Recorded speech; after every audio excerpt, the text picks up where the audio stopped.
প্রথমেই ঠাকুর মা ও স্বামীজিকে সশ্রদ্ধ প্রণাম জানিয়ে আজকে আমাদের ভাগবত কথা দশম স্কন্ধ থেকে। আর আজকে আমাদের বিষয় গোবর্ধন গিরিলীলা। ভাগবতে গোবর্ধন গিরিলীলার পরে রাসলীলার কথা বর্ণিত হয়েছে। এই ক্রমের রহস্য রয়েছে একটা। গোবর্ধন লীলা না হওয়া পর্যন্ত রাসলীলা হয়নি। সংস্কৃত ভাষায় গো শব্দটির অনেক অর্থ রয়েছে। যেমন গো মানে উপনিষদে আছে মানে গাভী। গো শব্দের আর এক অর্থ জ্ঞান। গো শব্দের আর এক অর্থ ইন্দ্রিয়। গো শব্দের আর এক অর্থ ভক্তি। গো শব্দের আর এক অর্থ পৃথিবী। পারমার্থিক দৃষ্টিতে গোবর্ধন মানে জ্ঞান এবং ভক্তি বর্ধনকারী যে ভগবৎ লীলা, তাহাই গোবর্ধন লীলা। সাধকের জ্ঞান এবং ভক্তিকে বর্ধন করা কর্তব্য। আজকাল অধিকাংশ মানুষ ধন সম্পদ বর্ধন করতেই ব্যস্ত থাকেন। নিজের বিচার করে দেখুন, 2 মাস পূর্বের চেয়ে এখন আমার জ্ঞান ভক্তি বৃদ্ধি হয়েছে কি? নিজের মনকে বারবার নিরীক্ষণ করুন আর চেষ্টা করুন জ্ঞান এবং ভক্তিকে বৃদ্ধি করার জন্য। মানুষ শারীরিক বল বৃদ্ধির জন্য আবহাওয়া পরিবর্তন করার উদ্দেশ্যে কোনো স্বাস্থ্যকর স্থানে গমন করে কিছুদিন সেখানে অবস্থান করে থাকেন। যে স্থানের জলবায়ু শরীরের জন্য অনুকূল, সেই স্থানের পানীয় জল পেটের জন্য ভালো। সেখানে অবস্থান করলে ক্ষুধা অধিক লাগে, হজম শক্তি বৃদ্ধি হয়, ফলে শারীরিক শক্তিও বৃদ্ধি হয়ে থাকে। সেরূপ ভক্তিকে বৃদ্ধি করার জন্য গৃহস্থ ব্যক্তি 12 মাসের মধ্যে অন্তত 1 থেকে 2 মাস অবশ্যই নিজ গৃহের বাইরে গঙ্গার তটে, যমুনা তীরে বা কোনো আশ্রমে বা কোনো শুদ্ধ স্থানে অবস্থান করতে হয়। কোনো মহামন্ত্র প্রতিদিন 1,00,000-2 লাখ জপ করতে হয়। সেই সময় অতি সাধারণ ভোজন করতে হয়। পারমার্থিক উন্নতির জন্য এইরূপ করা খুবই কল্যাণপদ। বছরে 1 থেকে 2 মাস গৃহকে ত্যাগ করতে না চাইলে মনকে বারবার বোঝাতে চেষ্টা করুন, এই ঘর আমার নয়, আমার ঘর বা আমার গৃহ তো ভগবানের চরণে। তোমার মানে গৃহ একদিন পরিত্যাগ করে তো যেতেই হবে। কেন বছরে 1 থেকে 2 মাস গৃহত্যাগ করা?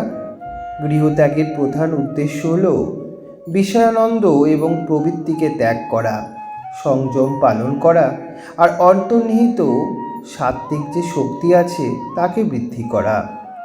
সহজ সরল জীবন অতিবাহিত করে সাধনায় ব্রতী হওয়া। একান্তে স্থির হয়ে বসে ভক্তি করলে ভজনানন্দ, ব্রহ্মানন্দ প্রাপ্ত হওয়া যায়। সাধারণত লক্ষ্য করা যায় যে অনেক মানুষই যতদিন শরীরে বল থাকে, শরীর নীরোগ ও সুস্থ থাকে, ততদিন প্রবৃত্তিকে ত্যাগ করতে ইচ্ছুক হয় না। আর শরীর দুর্বল হয়ে গেলে অনিচ্ছে প্রবৃত্তিকে ত্যাগ করতে থাকেন। হয়তো ডাক্তার করার নির্দেশ দিলেন, আপনার ব্লাড প্রেশার খুবই বেড়ে গেছে, এখন আর কোনো কাজকর্ম না করে বিশ্রাম করুন। তখন তিনি প্রবৃত্তিকে ত্যাগ করেন। এরূপ শোচনীয় অবস্থায় প্রবৃত্তি ত্যাগ করার কোনো সার্থকতাই নেই।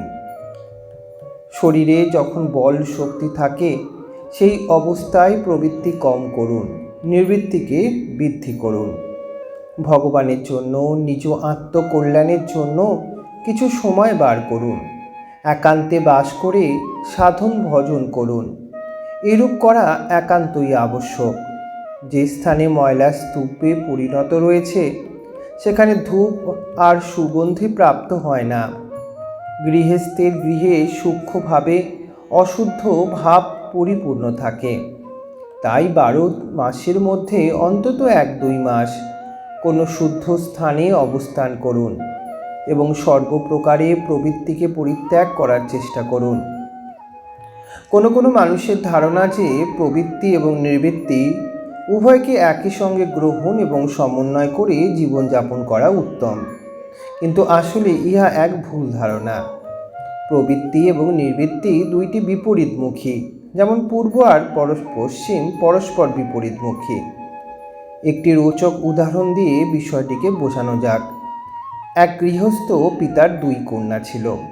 এক কন্যাকে কৃষকের সহিত আর দ্বিতীয় কন্যাকে এক কুম্ভকারের সহিত বিবাহ দেওয়া হয়েছিল।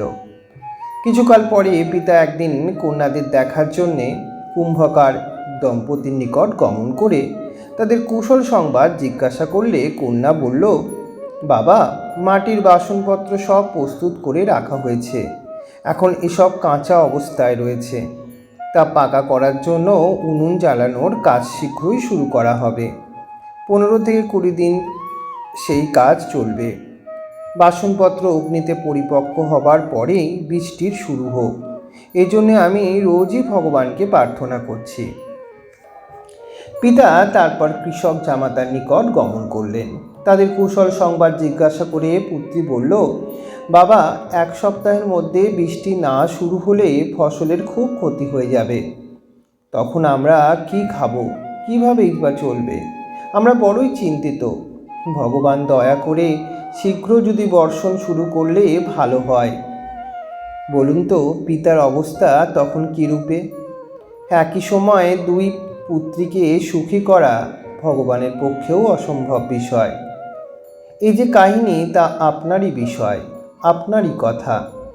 মানুষের জীবনে 2টি কন্যা, একটির নাম প্রবৃত্তি আর একটার নাম নিবৃত্তি। প্রবৃত্তি এবং নিবৃত্তি 2 একই সঙ্গে চলতে পারে না। সুখ প্রাপ্তির আশায় মানুষ প্রবৃত্তিকে আশ্রয় করে।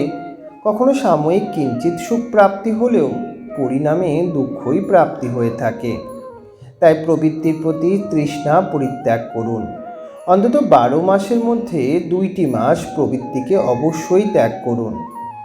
গৃহস্থ নিজ গৃহে অবস্থান করে ভগবত ভক্তি করতে চেষ্টা করে থাকেন, কিন্তু ইহা বাস্তব বিষয় যে গৃহে সতত পরম প্রেমপূর্ণভাবে ভক্তি করা সম্ভব হয়ে ওঠে না। ফলে গৃহে অবস্থান করে ভক্তিকে বর্ধন করা অসম্ভব হয়ে ওঠে। তাই মহাপুরুষগণ নির্দেশ দিয়েছেন, বছরে অন্তত 2 মাস কোনো তীর্থে অবস্থান করে একান্তে বসে সাধনা করুন। ধ্যান, জপ, স্তোত্র পাঠ করুন। শিব মহিমা স্তোত্র, বিষ্ণু সহস্রনাম স্তোত্রাদি পাঠ করুন। আপনার কল্যাণ হবে, কোনো সন্দেহ নেই এতে। কোনো মেলায় যাবার জন্য আপনাকে বলা হচ্ছে না, একান্ত বাসের জন্য, সাধনার উদ্দেশ্যে গৃহত্যাগের জন্য বলা হচ্ছে। এটি একটি কারণ যে গৃহে সতত সঠিক রূপে ভক্তি করা সম্ভব নয়, কারণ গৃহে প্রবৃত্তির মধ্যে অবস্থান করতে হয়। অথচ জীব যখন প্রবৃত্তিকে ত্যাগ করে একান্তে অবস্থান করেন, তখনই মাত্র সঠিকভাবে ভক্তি করা সম্ভব হয় এবং তখন ক্রমে ভক্তির বর্ধনও হয়। ব্রজবাসীগণ গৃহ ছেড়ে গিরি গোবর্ধনে ভগবানের পূজা করতে গেলেন। গোপগণ প্রতি বছরের মতোই ইন্দ্রযজ্ঞ করার উদ্দেশ্যে প্রস্তুতি গ্রহণ করলে শ্রীকৃষ্ণ ইন্দ্রের আত্ম অভিমান দূর করে তাদের কল্যাণের জন্য নন্দবাবাকে জিজ্ঞাসা করলেন, কর্মফলদাতা ঈশ্বর এক, তাই ইন্দ্রের পূজা করার প্রয়োজন কি? শত্রু, মিত্র, উদাসীন, এই সব কর্মের ফলদাতা ভগবান ঈশ্বর। আমাদের গো, ব্রাহ্মণ এবং গোবর্ধন গিরির পূজা যজ্ঞ করা উচিত। ইন্দ্রের উদ্দেশ্যে যেসব দ্রব্য সম্ভার সংগ্রহ করা হয়েছে তা এই যজ্ঞে ব্যবহার করুন। যোগ্যতা অনুসারে অন্ন বিতরণ করুন। শ্রীকৃষ্ণের উপদেশে সকলেই সন্তুষ্ট হলেন। তারা তাই করলেন। ইন্দ্রদেব তখন ক্রুদ্ধ হয়ে প্রবল বর্ষণ শুরু করে তাদের চরম বিঘ্ন সৃষ্টি করলেন। তখন ব্রজবাসীগণ গৃহ ছেড়ে গিরিরাজ গোবর্ধনে গমন করলেন।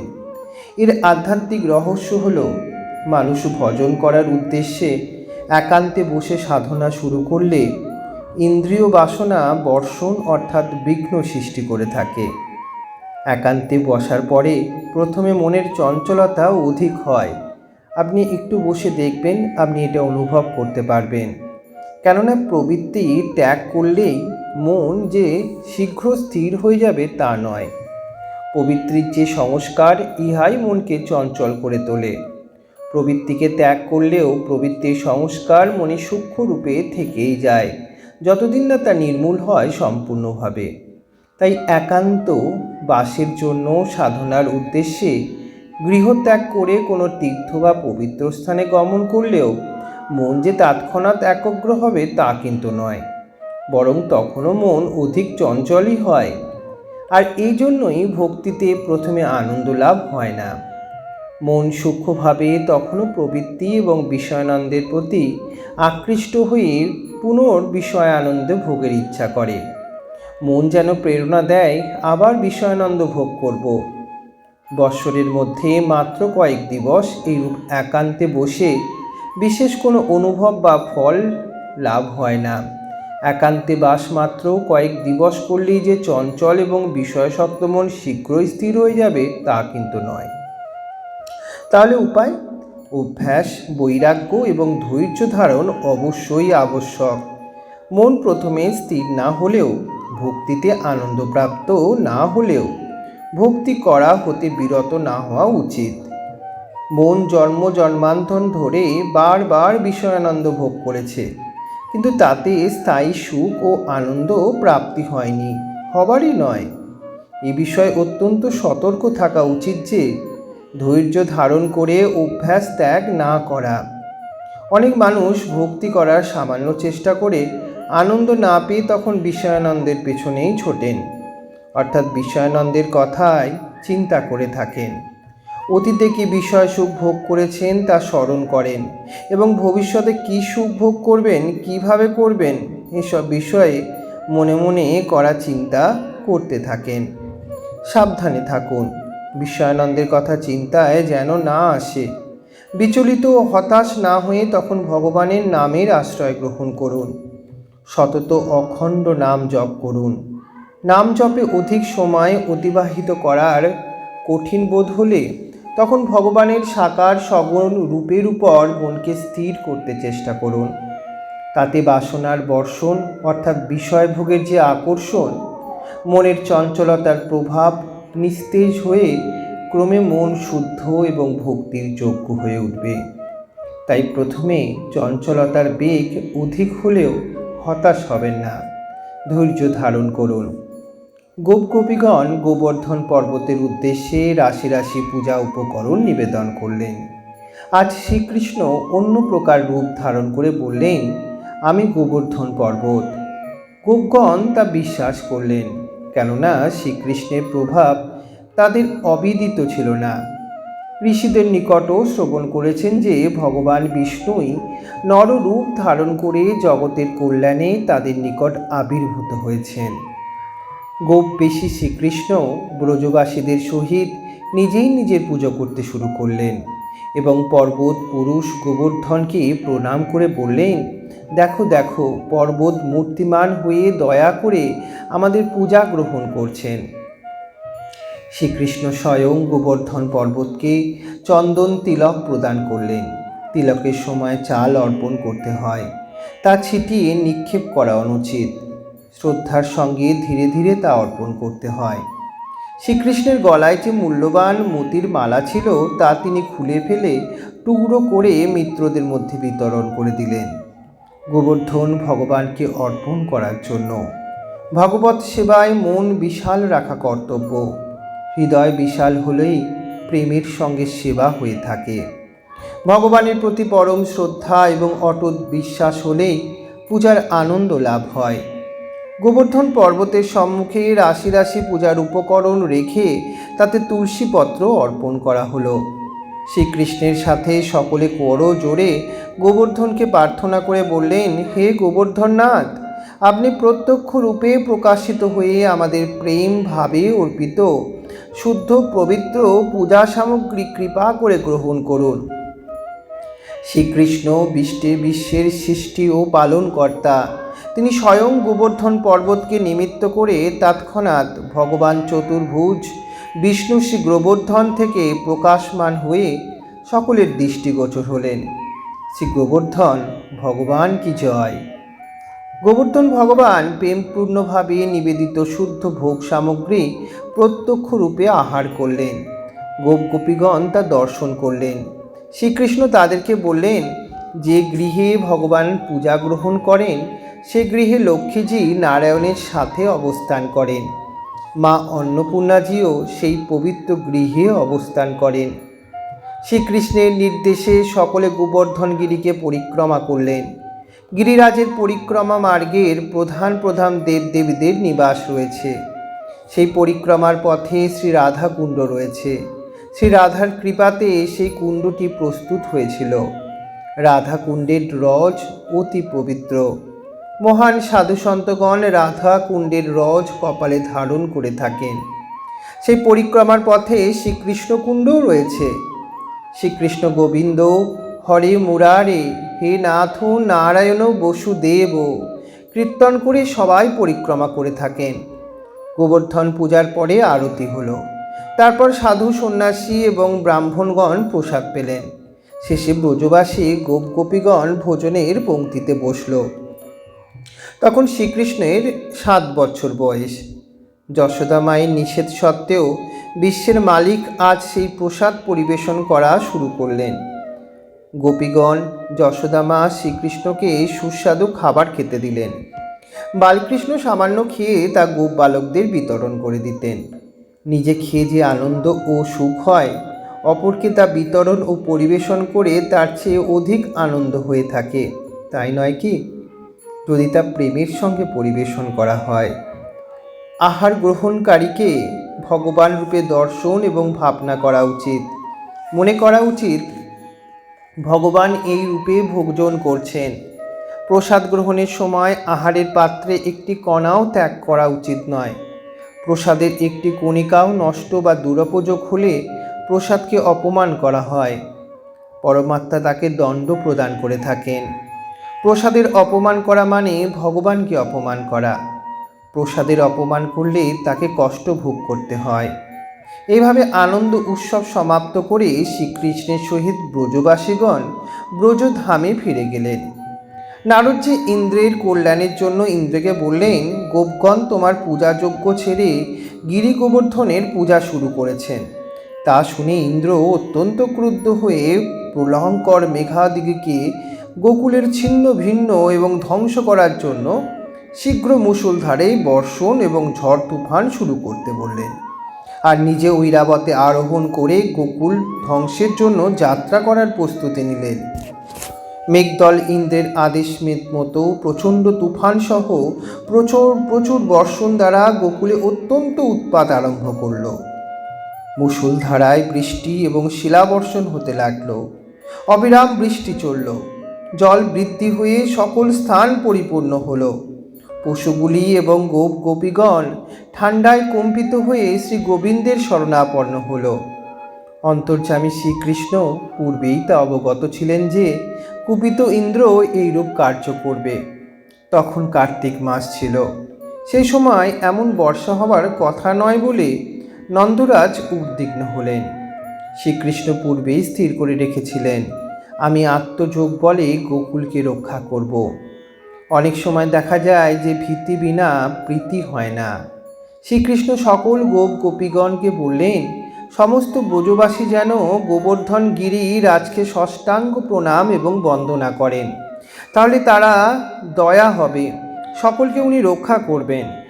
গোপীগণ তাই করলেন। এবার যোগেশ্বর শ্রীকৃষ্ণ সংকল্প মাত্র সেই পর্বতরাজ একটি পুষ্পের মতো হালকা হওয়ায় শ্রীকৃষ্ণ যোগ বলে তা বালকের ছত্র ধারণের ন্যায় অবলীলাক্রমে উঠিয়ে নিজের ছোট একটি আঙুলিতে ধারণ করলেন। শ্রী গিরিরাজধারী শ্রীকৃষ্ণ কি জয়। শ্রীকৃষ্ণের নির্দেশে সকল ব্রজবাসীগণ তখন গোধন এবং পরিজন সবাইকে নিয়ে গোবর্ধন পর্বতের গিরিকন্দরে প্রবেশ করলেন। ভগবানের কাছে সবই সম্ভব। তাই সংকল্প কেহই ক্ষুধা, তৃষ্ণা, নিদ্রা এবং ক্লান্তিবোধ কিছুই অনুভব করলেন না। 7 দিন এইরূপ অবিরাম বাড়ি বর্ষণ হল। ইন্দ্রের গর্ভ তখন খর্ব হল। তিনি স্পষ্ট বুঝতে পারলেন শ্রীকৃষ্ণ সপ্তম বর্ষীয় গোপ বালক হলেও তিনি নারায়ণ স্বরূপ, বলরাম শেষ নাগের স্বরূপ। ব্রজবাসী গোপীগণ পুঁথিগত বিদ্যা অর্জন করেননি, কিন্তু তাদের হৃদয় ছিল অত্যন্ত সরল। তাই ভগবান তাদের সঙ্গে ক্রীড়া করতেন, তাদের সর্বপ্রকার সংকট হতে রক্ষা করতেন। ইন্দ্রের ক্রোধ বর্ষণ, ঝোড়ো হাওয়া তাদের এক চুলও ক্ষতি করতে পারেনি। যাদের হৃদয় বক্র, যারা ছলকপট করে, ভগবান তাদের থেকে দূরে থাকেন। ভগবান হয়তো ভয় করেন যে এইরূপ কপট দুর্জন ব্যক্তি কখনো ভগবানের সঙ্গেও ছলকপট করে ফেলবে। শ্রীকৃষ্ণ একটি ছোট্ট আঙুলি দ্বারা গোবর্ধন পর্বতকে ধারণ করে অপর হস্তে বংশী বাদন করলেন। ইন্দ্রের আদেশে মেঘ বর্ষণ বন্ধ করল, ঝড় বন্ধ হলো, সূর্য উদিত হলেন। ভগবানের নির্দেশে সকল ব্রজবাসী বাইরে এলে শ্রীকৃষ্ণ পুনর্বার গোবর্ধনকে যথাস্থানে স্থাপন করলেন। গোবর্ধন লীলার পরে শ্রীকৃষ্ণ ব্রজবাসীদের আরও প্রিয় হয়ে উঠলেন। তারা সদাই কৃতজ্ঞতার সাথে স্মরণ করতেন, কানাইয়া আমাদের রক্ষা করেছে। ইন্দ্রদেব নিজের ভুলের জন্য অত্যন্ত অনুতপ্ত ও লজ্জিত হলেন। তিনি স্বর্গ হতে গোমাতা সুরভিকে আনায়ন করে তার গোদুগ্ধ এবং আকাশগঙ্গার পবিত্র জল দ্বারা শ্রীকৃষ্ণকে অভিষেক করলেন। আজও সেই গিরিরাজে সুরভি কুণ্ড রয়েছে। ইন্দ্র নিজেও কিরীটি দ্বারা শ্রীকৃষ্ণের পাদযুগল স্পর্শ করে নিজের ভুলের জন্য ক্ষমা প্রার্থনা করলেন। শ্রীকৃষ্ণকে গোবিন্দ নামে অভিহিত করলেন। প্রধান প্রধান দেবতা এবং মুনি ঋষিগণ শ্রীকৃষ্ণের স্তব স্তুতি পাঠ করে শ্রদ্ধার সঙ্গে পুষ্পবৃষ্টি করতে লাগলেন। অতঃপর ইন্দ্র শ্রীকৃষ্ণের আজ্ঞা অনুসারে দেবগণ সহ স্বর্গে প্রস্থান করলেন। ব্রজবাসীগণ আনন্দের সঙ্গে নিজ নিজ গৃহে ফিরে গেলেন। গোপাঙ্গনাথগণ শ্রীকৃষ্ণের সেই লীলা কথা গান করতেন। অখণ্ড 7 দিন নিজ আঙ্গুলিতে গিরিরাজ গোবর্ধন ধারণকারী নন্দন, যশোদার আনন্দ বর্ধনকারী গোপীজন বল্লভ শ্রী রাধারমণ শ্রীকৃষ্ণের চরণে আমরা পুনঃ প্রণাম এবং বন্দনা করি। দেবর্ষি নারদ সেই অদ্ভুত দৃশ্য দর্শনের জন্য সেই স্থানে এসেছিলেন। নারদজি শ্রীকৃষ্ণের সেই অদ্ভুত লীলা দর্শন করে ও প্রেম এবং গভীর তন্ময়তার সঙ্গে কীর্তন শুরু করলেন। হরে কৃষ্ণ কৃষ্ণ কৃষ্ণ হরে হরে, হরে রাম রাম রাম হরে হরে, হরে কৃষ্ণ কৃষ্ণ কৃষ্ণ হরে হরে, হরে রাম রাম রাম হরে হরে, হরে কৃষ্ণ কৃষ্ণ কৃষ্ণ হরে হরে, হরে রাম রাম রাম হরে হরে। আজকের ভাগবত কথা আমাদের এখানেই অবধি। ওম এতৎ কর্মফলং শ্রীরামকৃষ্ণায় অর্পণমস্তু।